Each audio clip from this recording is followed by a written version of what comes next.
Hey everybody, it is Pastor Megan Rohr from Grace Lutheran in San Francisco, and today I have with me. Hi, I'm Reverend June Joplin. I am in Mississauga, Ontario, right outside Toronto.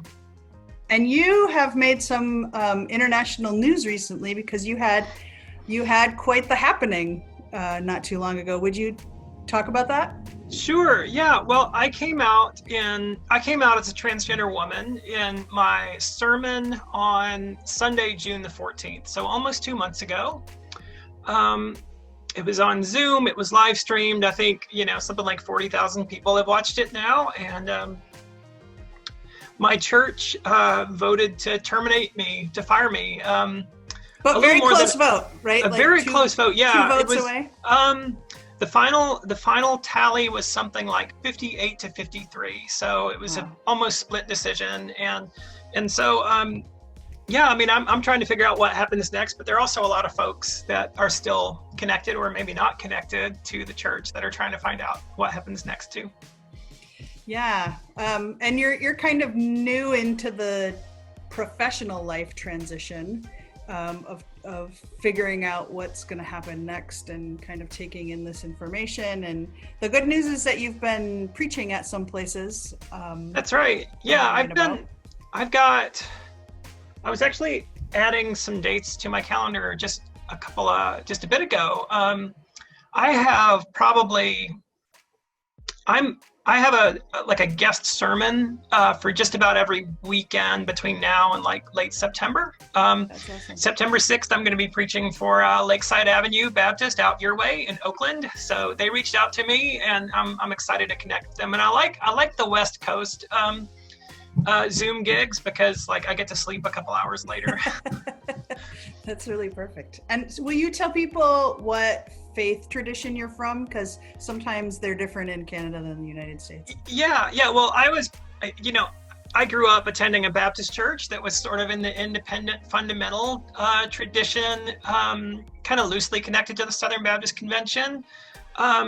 By the time I was in seminary, I was pretty involved in cooperative Baptist fellowship life and kind of adjacent to the Alliance of Baptists in the States.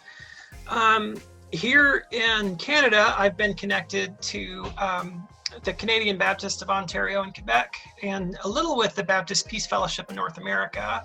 So just general Baptist, usually moderate to progressive Baptist. And right now, I guess I'm technically a free agent. I've talked with Metropolitan Community Church folks and Anglican folks and United Church of Canada folks who all seem to have at least some interest in me maybe working in those denominations. So yeah, I don't know where I'm going to land, but Baptist through and through in background. Yeah, and that's particularly why I thought it would be great to chat with you. Is I get contacted by a lot of people who are from the Baptist tradition. Your journey of preaching out vocally, you kind of got the closest of anyone, right? You had the closest vote of all of the Baptist pastors who have come out, right? So progress is moving. Well, in Canada, I'm not aware of another out trans woman who was pastoring a Baptist church in Canadian Baptist life. There have been trans people pastoring in Baptist life in the States for a long time.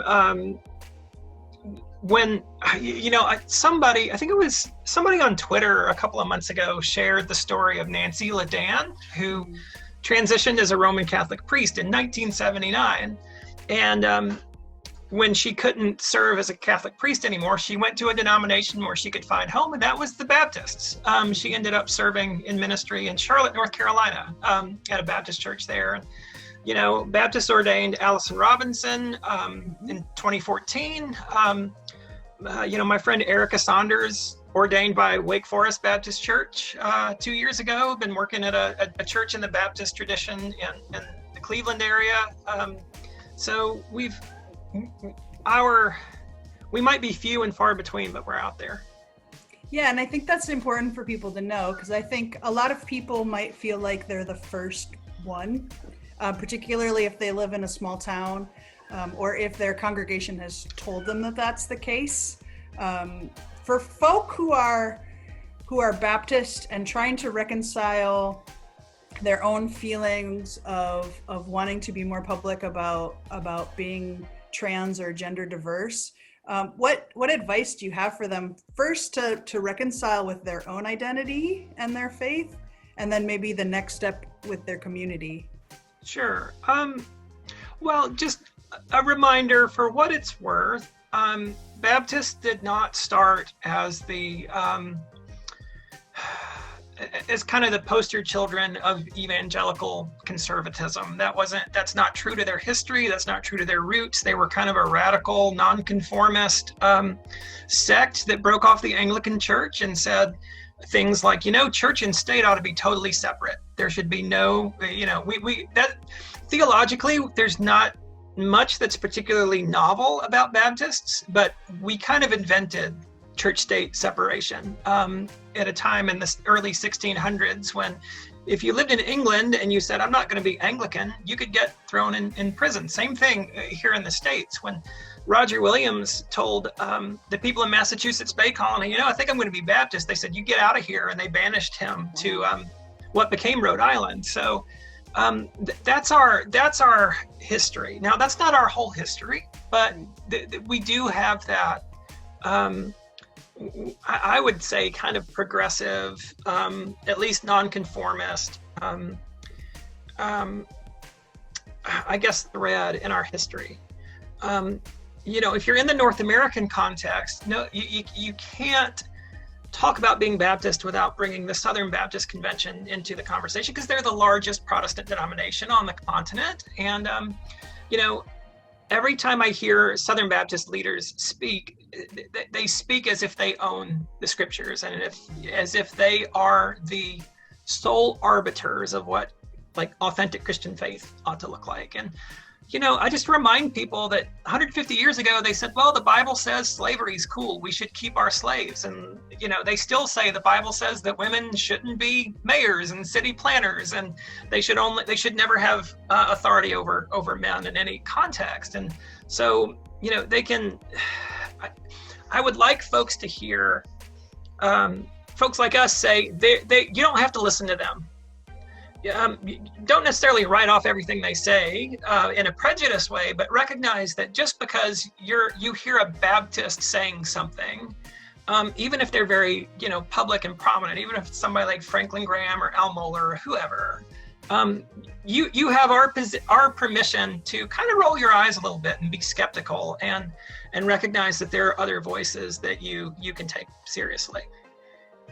And so that's one step, I guess. That's isn't it a part of the Baptist tradition? You can correct me if I'm wrong, because I'm from South Dakota, which is like Lutheran land through and through. Yeah. But the Baptist tradition to me seems to be a lot more congregationalist, where there's independence between spaces. And it seems like that kind of structure would be really helpful for talking about an independent choice for your body. Yep. I think it is. I do. It has created a denomination where some of the most I would say progressive congregations, the churches that are way far ahead of everybody else, that become pioneers in things like the ordination of women, which Canadian Baptists did in 1917. And there aren't very many even mainline denominations in North America that can say we were ordaining women in 1917. Most Baptists at that time, and even most Baptists today, would say women shouldn't be ordained at all, but individual congregations could say, no, we believe that this is where God is leading us. And it's been the same thing with LGBTQ plus folks, and there is a it's not the largest network compared to something like the Southern Baptist Convention, but there's a wonderful network of welcoming and affirming Baptist churches, and you can look them up online. AWAB, the Association of Welcoming and Affirming Baptists, which some people may be surprised to learn even exists, but they're out there, and I've been a fan of theirs for years. Early on as somebody who figured that she was just a really good ally, but now in a little more intimate way. Yeah. So how did your decision-making process work for when you were ready to proclaim your truth to a congregational setting? Well, a lot of it had to do with just the rhythm of the life of my congregation. You know, a lot of pastors kind of, you know, we think about things like these, you know. You don't announce that you're leaving to go to another church on the Sunday before Easter, for example. You know, like you don't, you, you, you recognize kind of what's happening and whether or not the church has the capacity emotionally, whatever, to deal with big news. And I was afraid that I might lose my job. But one way or the other, I knew that, you know, coming out was going to make waves, both in my congregation and potentially across my denomination. And so my church was turning 100 years old. We had been celebrating from May of 2019 all the way to May of 2020.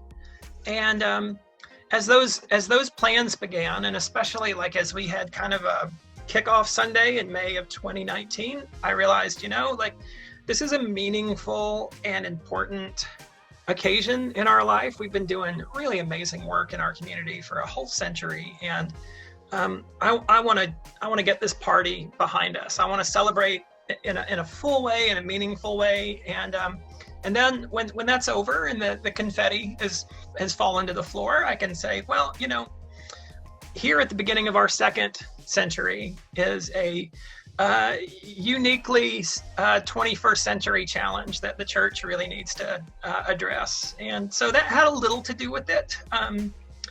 COVID threw a wrench into the whole process, and for a while I thought that maybe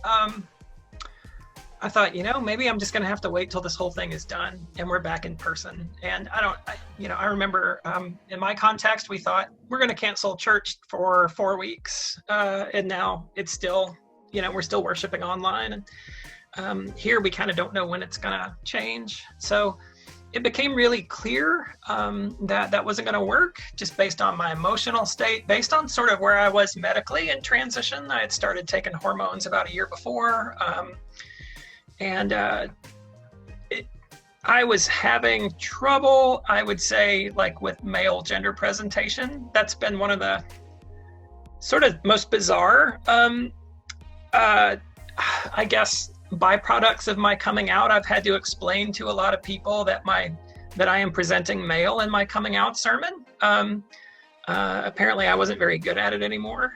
So it just kind of didn't make sense. Like, you know, I've talked to other trans women who've said, you know, you'll just kind of know when the time is. And so that was it. I was looking at like late May, early June 2020, and ended up being the 14th. Well, so you did this in a professional context, but most people, when they do this, they might just do it in a personal context, like that's as right, yeah. Members of a congregation. Do you have any tips for folk who might be on the layperson side? Like, should they plan it, like not do it the week before Easter? Like, probably still that applies. Yeah. I mean, that's true. Like every congregation has kind of a rhythm to its life. And yeah, like if, you know, if there's a funeral or memorial service for one of the like pillars of the church coming this weekend, maybe it's not the best time to do it. I do think it's, you know, my advice, I guess, and this is a challenge, and this is probably where my story is a little different than a lot of other like LGBTQ plus ministers, is don't preemptively disqualify yourself from your role in the community. If you're a Sunday school teacher, if you're a youth volunteer, if you're on the ministry team, like don't resign, don't step back. Like that does not deserve to happen to you because of your identity. There may be people who say to you, you know what, you should not volunteer with our youth anymore because of who you are, but you absolutely should not say that about yourself. And I recognize there are other, I guess, priorities in play, and there are folks who are anxious about like safety or being too vulnerable. But my decision to come out as publicly as possible and in fact, to kind of drag my congregation into the spotlight with me, was ultimately a decision to not be complicit in my own marginalization. I wasn't going to disappear. I wasn't going to take myself I wasn't going to like fire myself from my job. Yeah. Well, because if you assumed that they weren't going to accept you, your assumption would have been that 100% of them wouldn't have accepted you. Yeah. And what you learned is 52 of them did. Yeah. And you know what? That's way more. Yeah. And you know what? If you are a closeted person in any church, you have allies in the pews with you. You don't know who they are, maybe, but they're there, and you know, they might be cisgender, they might be straight, but they might feel, there are folks who have a strong sense of the injustice of what happens to LGBTQ plus people as a result of homophobia and transphobia, and they want to help. And I know I had allies, and there are still allies that are part of the community that I'm not really a part of anymore. And my coming out the way I did gave them an opportunity to stand for something that was, I think, righteous, that was good,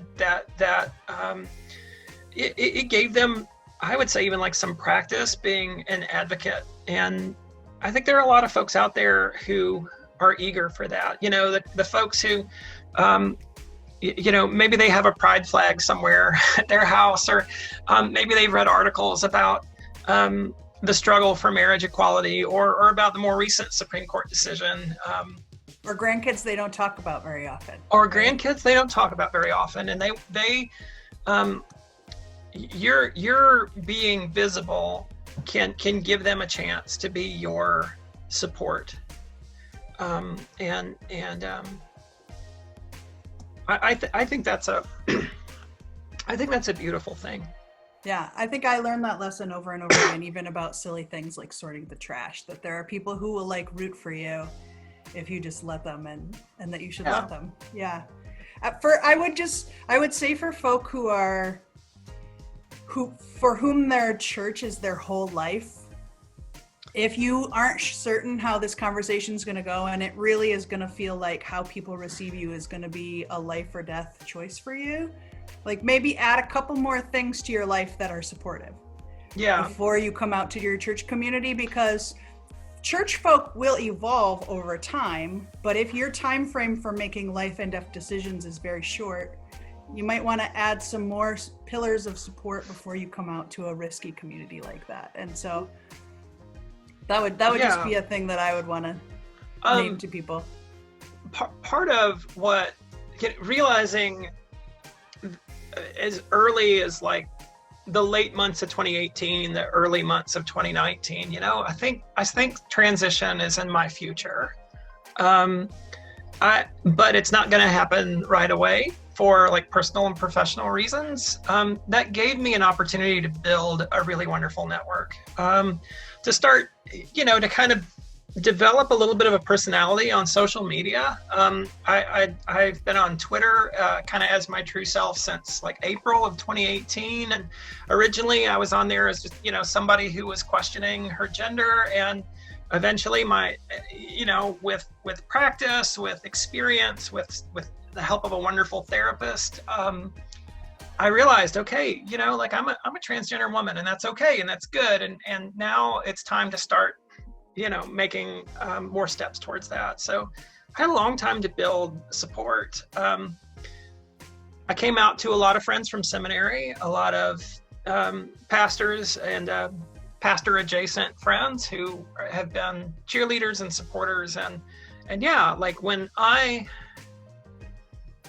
and this is still happening. I was on the phone this morning with the guy who was my pastor when I was in seminary, and I have folks like that are there for me in the middle of what is, you know, honestly, like I am starting to think about maybe putting myself out there for one or two church positions. And I know there are churches that are reaching out to me saying, oh, you know, we would love to have you. But then the thought of like facing a search committee, like, is traumatic. Yeah. Yeah. Traumatic, regardless of what's going on in your life. And then Right. add COVID and coming out and international spotlight. That's a lot of stuff. Yeah. All at once. But I guess the good news about the timing is, like, though we've all undergone a million changes, there are some people who are feeling like when we finally get to leave our houses and feel safe again, we want to leave our houses honestly. Like, we want to start over with the kind of life that we want to like live into in this new world. And so there's a big way in which you've done that, and other people might join you. Yeah, I feel like the end of COVID is going to feel like another coming out. You know, like there. On the positive side, I've been able to connect with some amazing people. You know, I'm talking to you in San Francisco, and we're doing it via Zoom, which, you know, I don't know that we were as Zoom competent a couple of months ago. And now it's just kind of, like preaching for a church in Oakland. This Sunday, I'm preaching for a church in Charlotte, North Carolina, which I'm really excited about because it's my home state. And none of this would have been possible under things the old way, but it also feels I feel disconnected. I don't feel like I'm actually out in the world. And when it's all over and life kind of goes back to normal, and like I'm taking my kids to hockey and like going to whatever new office space is mine, then it's going to feel like, now this is like, I'm going to feel, it's not going to be the same as coming out, but it's going to be like coming out 1.5 or something like that. Yeah. So that's my curiosity then. I like to ask everybody that I talk to, how are you taking care of yourself during this time? And because you've got a lot of stuff. So hopefully you've got some self-care. Hockey is on behind you. I have a hunch that's part of it. Yeah. Carolina versus Boston. And I think Carolina just went up, right? No, Boston scored a little bit. Oh, so it's still tied. It's 3-3. It's still tied. Anyway, but yeah, that's actually, it's been really wonderful. And it's just a nice kind of thing that is back to normal. You know, in her book, the new book, Untamed by Glennon Doyle, she has a chapter about touch trees, which is I think she got that from like one of those Survivor shows where they just drop somebody out into the wilderness. And they talk about, the host, I guess, talks about how you need like something to just come back to, and it's like it kind of grounds you, and it's a touch tree. Like, you're out in the wilderness, you don't know what's coming next, you don't know how you're going to make it, and there's just something you can put your hand on, and so things like watching hockey, playing with my kids, running. I try to run a couple of days a week. I've started playing a little bit more music on my banjo. In fact, the pastor I was talking to this morning said, you know, like, I think you're doing enough guest preaching, but if you could send us some music that we could play in the service, we would love that. So little things like that. I'm connecting with friends via Zoom pretty frequently. So stuff like that. Yeah. Well, you'll definitely be in our prayers, and my hunch is that that you got a lot of people rooting for you, you got a lot of people who are praying for you, you got a lot of external support, and even if we can't hug or anything like that right now, I know that we're reaching out spiritually in all of those ways. What's the best way for people to reach out to you if they want sermons or banjo music? Yeah, PastorJune.com. A friend of mine helped me get the site up last week. It'll connect you to me on Twitter. It'll connect you to my Facebook page. Not Facebook, YouTube. So whenever I do a guest preaching sermon, I'll set up a separate camera for live streaming. So they stream live to YouTube, and also generally the churches that bring me aboard have like they stream on Facebook Live or send out Zoom links. And so PastorJune.com is a good place to find me, and that's a good way. Come find me on Twitter. That's usually where I hang out a lot. Oh yeah, you're a lot of fun on Twitter. Yeah, I enjoy it. It's a combination of prayerful and sassy, which is a good combination. Yeah, right. Yeah. I try to find. Yeah, it's always tough to find the right balance, and these days it's going to be celebrations when the Hurricanes score and stuff like that. That's right. All right. Well, thank you for chatting with us. Go Hurricanes. Yeah. Thanks. a great end of your coronavirus homestay. You too. It's so good to talk to you, Megan. Take care. Bye.